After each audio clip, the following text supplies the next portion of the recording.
What up, y'all? Welcome to another episode of One on One. I'm your host, Mr. Damien, One Way Dame, a whole bunch of different names. We got somebody in the building that has granted me opportunity, networking. We've spoken on many topics behind the scenes. Mr. Tony Visions, the legend himself. How you doing, brother? I'm alive and kicking, man. Appreciate you having me, brother. Appreciate it. I ain't seen you in a little minute, man. I see everything popping, everything moving. That's what I like to see, bro. Much love, my brother. I appreciate you. I appreciate you. Yes, sir. Yes, sir. We gonna jump right into it, man. Tell the people a little bit about yourself, your history in Miami, man. I know you're everywhere. You got your hands in so many different things. But absolutely, man. It's been a long journey. Yes. About 10 plus years down here, doing a little bit of everything. Tony Visions started as just a designer. Now we're at kind of like a fashion house kind of thing. Yes. Anything from doing collections to productions to producing events, producing stuff, just staying relevant in the community, and building and keep on going. Yes, sir. Yeah. Yes, sir. I know that he also does a lot of really good coordinating events. So talk to us a little bit about that, because that was an amazing, by the way, thank you again. Yeah. Another dap for you for that. Yeah. For just being somebody that can kind of bring people together that are from this space. Of, whether it's a brand owner, it's a party promoter, it's a guy that just does bathing suits, whatever it is. For sure. Yeah, I think that's God's will. That's why I'm in here for the community, for building people and letting people organically grow. Of course. And I love seeing people blossom in the world. And finding what they like, finding their niches, and a lot of things in the industry are not accessible.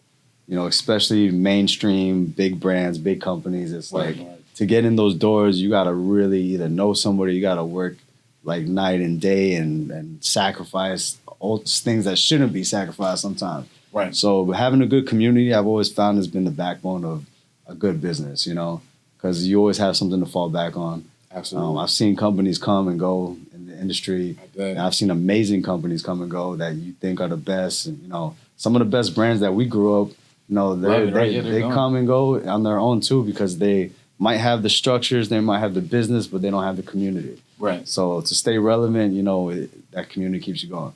Yeah. Since we're on the topic of community, this has been something that for me has kind of been like a thorn in my side to a certain degree. Yeah. Talk about the separation of understanding when it's time for business and when it's time to actually have fun. And I wanted to start off serious like this. Fun is a tough word. Because I was How about much to say, fun are we talking? Right, exactly. When are we going to have fun and when are we going to separate the two? Because you do curate a lot of events. For sure. And, I think the intention behind your events is for us to get together and network. Absolutely. Right? Yeah. I think it should get to the point where everything we do is kind of our fun. Right. I enjoy everything I do when it's industry related. Like I love the game. You know what I mean? I love the game. I love what it stands for. And, when I'm working or producing, I go into that zone. That's my zone, that tunnel vision. Like that zone is just like I'm focused. And, I'm not sitting there thinking about, I love this, I don't like it. It's like I'm just going. Right. Because that's my zone. And then when it's all said and done, it's like I love that. That was fun. So the term fun is like it varies and it changes as you go. Absolutely. When you see yourself, your brand takes you to New York or Paris, it's like, that's fun, right? No, it's an experience. Like I'm out there with the homies and the team, and it's an experience. Like you're living your life to the fullest. Like that's fun for me, and anything else that comes with it. But fun can, especially being in Miami, can a little too much fun is you can only do that for so long. Exactly. You know what I mean? Like we've been in the game for a little minute. Yes. So safe fun is good to practice. Right. No, to specifically go back to it, what I'm talking about is like, when we do these events, we want to separate like you having a party. Yeah. A lot of people misconstrue. For sure. Like, it's not a party. Yeah. Don't come on your high horse. We have parties, but that's the party. That's the after party. Right. After the event is always the after party. Of course. Yeah. And then after the party is the after party. You know what I mean? So, but yeah, communication and connecting with the right people, it leads to being able to have fun from celebrating what you just accomplished. Right. So the first step should be connecting with the right people. Absolutely. And, I've been blessed to be in the room with a lot of good people in the industry. Right. And that usually happens by brushing shoulders and going out to events that are networking based. You never know who you're going to talk to, who you're going to bump into. And that comes with being in the right place at the right time. So being able to provide networking events, things at the studio, at like on-site studios we have, you know, where we can talk to the right people. You Absolutely. know, like you come in and I got a photographer there, a videographer, there's models. This guy does production. This guy does manufacturing. It's like there's fun to even just network with those people, but it's just so essential. And like being in the game for 10 plus years, that winds up being more essential than having just fun as opposed to people coming just to party. Right. You will see at some point after a while, it's like you're doing a lot but not making no moves, right? Because you're having too much fun with it. Exactly. But there like, we go. The networking is everything. Like once you get to the point where things are moving like good, and then you'll feel like this is a different type of fun, and that's ideal for especially business as an entrepreneur. Right. As an entrepreneur, you're on the clock 24/7. Absolutely. So it's like you got to be able to balance out like what kind of fun is healthy for your brand and your brand image and your brand identity. So yeah. I mean, to speak to what he just said a little bit, just being someone that he actually helped by having these events, I think people like to have fun, and sometimes they misconstrue what we actually are trying to do as just flat out partying, or their versions of fun. And like he said, when it starts to feel like too much fun, you might want to reel it back in. Yeah, you might have lost that connection when you had too much fun too. Exactly. I want to talk to you a little bit about your longevity in this thing, man, because you've been at it for like what, 12 years, 15 years? My age starting to show. I'm getting there, bro. I'm getting there. I think close to 12 years now, bro. Right. Like 12 years more or less. I started off as just a designer, not knowing I was a designer. I just started sewing and making stuff. Didn't even know what a runway show was. Right. And that grew into learning how to produce my own shows and seeing the value in production and being able to, host a show of high quality level to where I can also put my brand and the brands that I work with in. Right. And, it's been a long run, but, the game shifts and I try to move with the times and stay relevant. And like I said, that community is the backbone. Absolutely. And having that backbone, I'm able to stand strong through all of it, Right. Yeah. I respect that, brother. I think your time and your tenureship is one of the most incredible things to watch, you know what I'm saying? And coming into your forte of what you've been doing, you kind of had a leg up on me, and I always looked up to you and gave you I appreciate flowers. that, bro, but I'm going to take my time real quick and make sure you get your flowers. flowers. Thank you, my brother. Thank you. I'm going to give it right back because I see that energy radiating too, bro. Yeah, man. Like everybody's got their own pace, their own races, Yes, sir. So, and everybody gets it in their own time and way.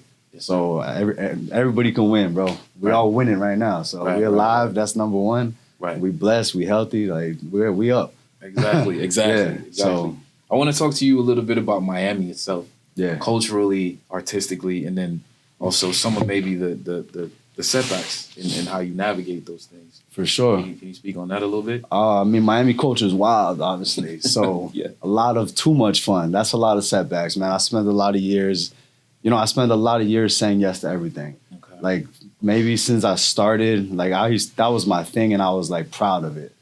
For like 5 to 10 years, like just yes to everything, and it works for sure. Like especially if you're trying to get in the game, if you're trying to really get out there. Like my name was ringing bell at anything fashion related for a long time because I was doing everything. Like for the first 5-6 years, I counted at some point I did over like 200-300 shows.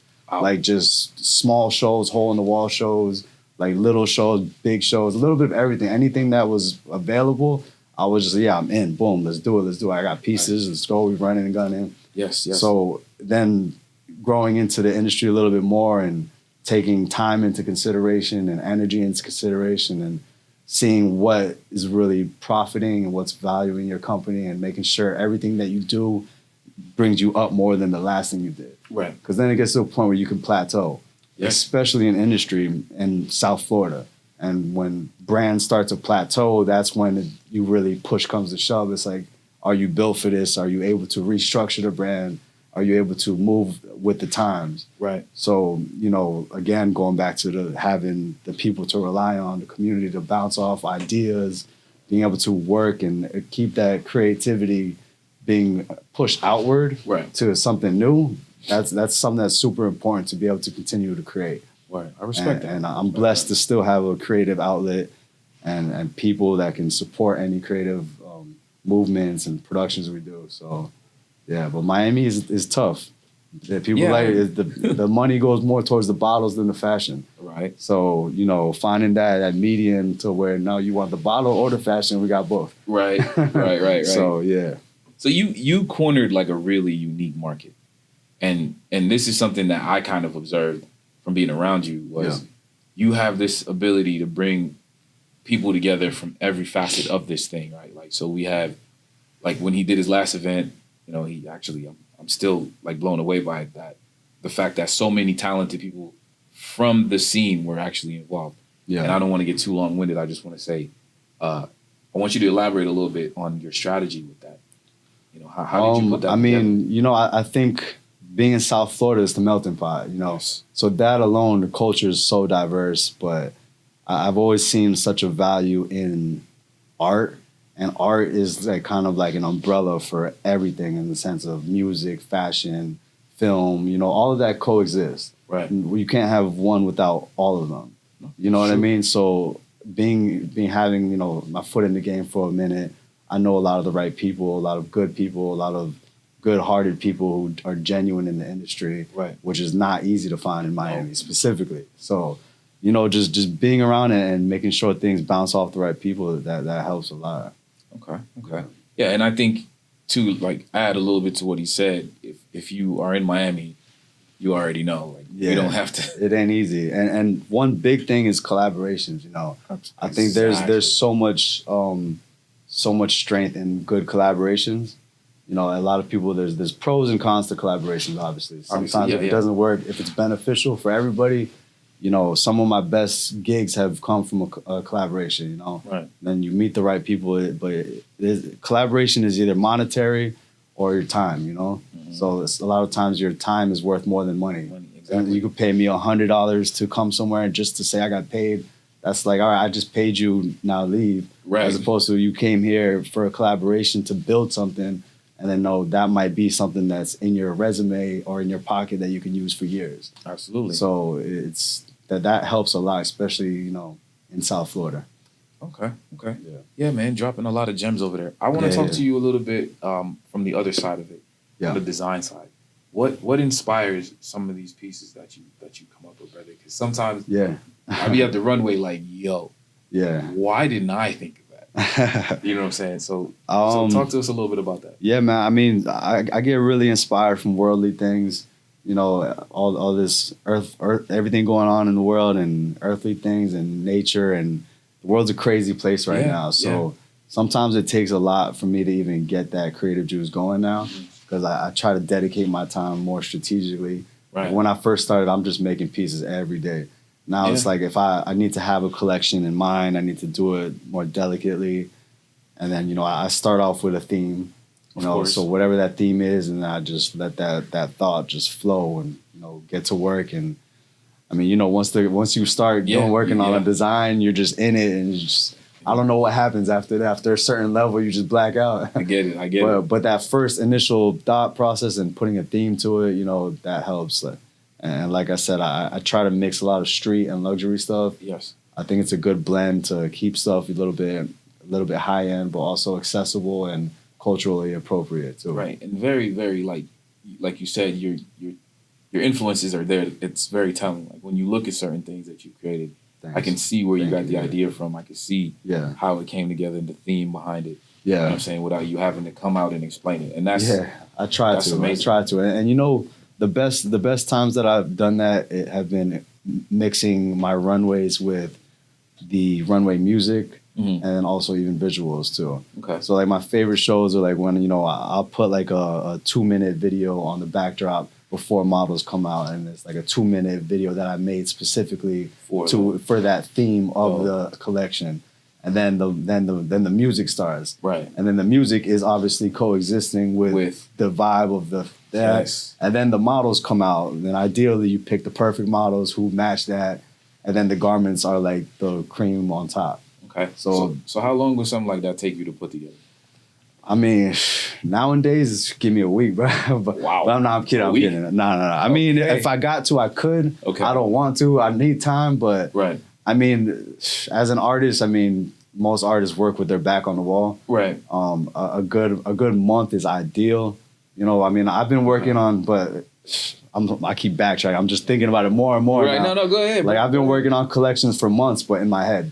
You know what I mean? Right. In that sense, like I know Miami Sumi's coming up, so like it takes a lot just to continuously think about how you want your next collection to be. Look and So feel, right? yeah, and it's like I've been feeling it for months of like how I'm building up the vibe of what I want to put out, and then when you actually want to bring it to life, then it's like all right, that came from inspiration from the last 6 months. Right. So it's like how do you count like when it started? You know what I mean? No, you can't. I mean, you really can't. Yeah, it comes from, especially as a designer, you know, like Absolutely, some of your designs probably come from just past things that you've been through in life 10, 15 years ago. Yeah. It's like, so you started that collection 20 years ago.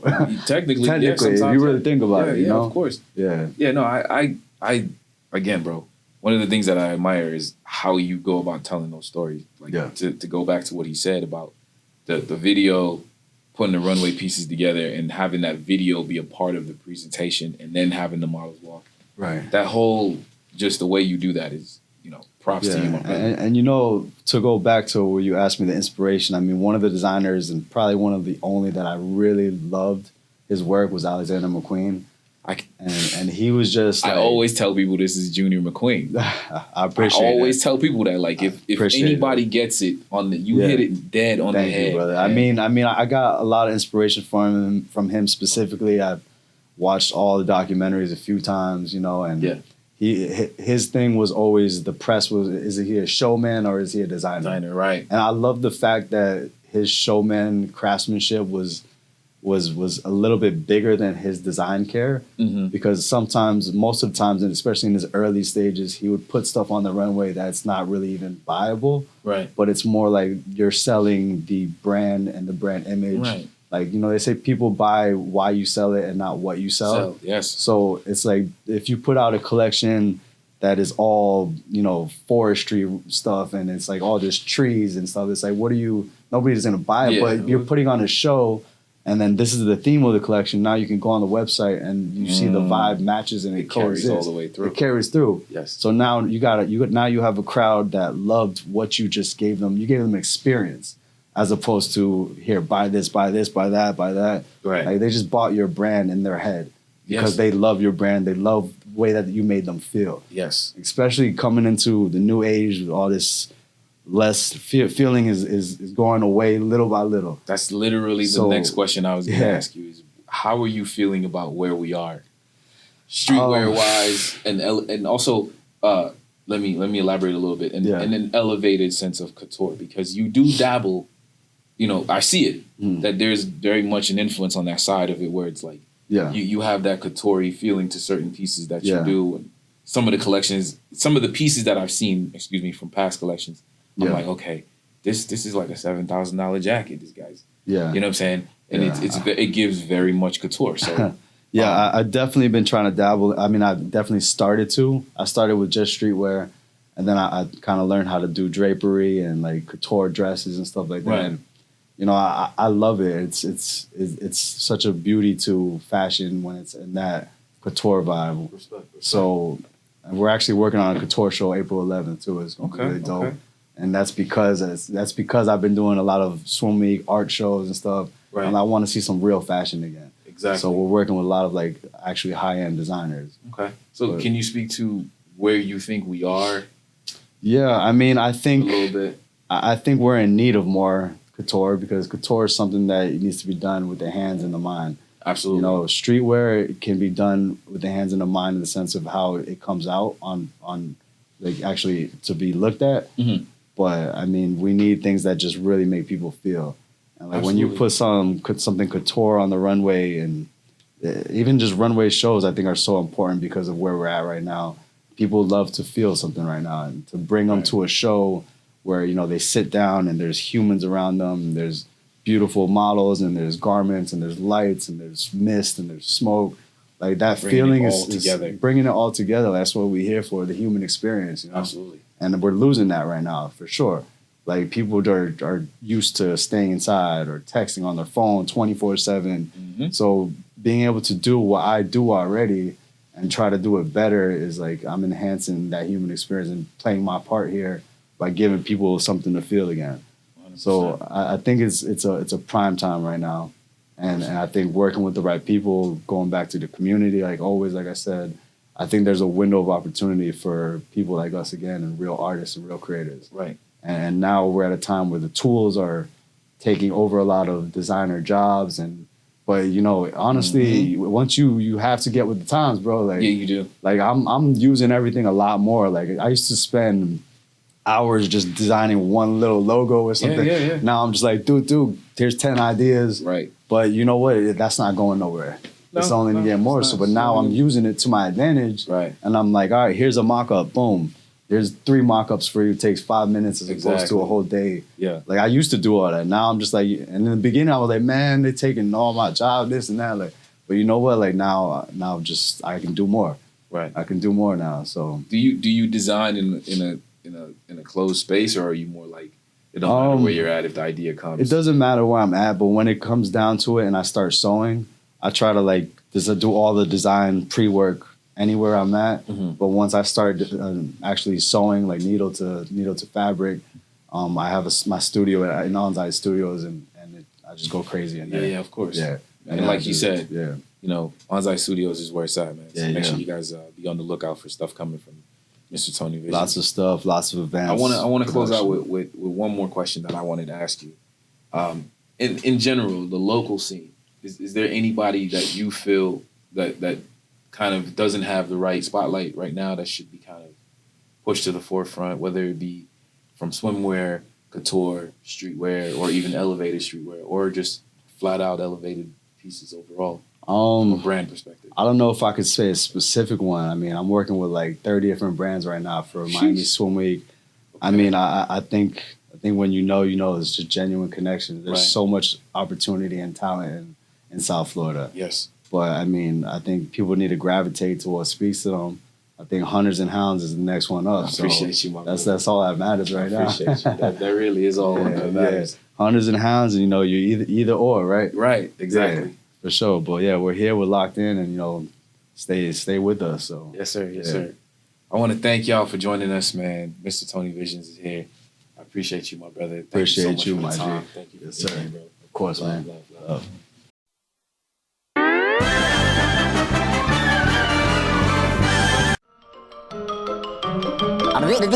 That's all, folks.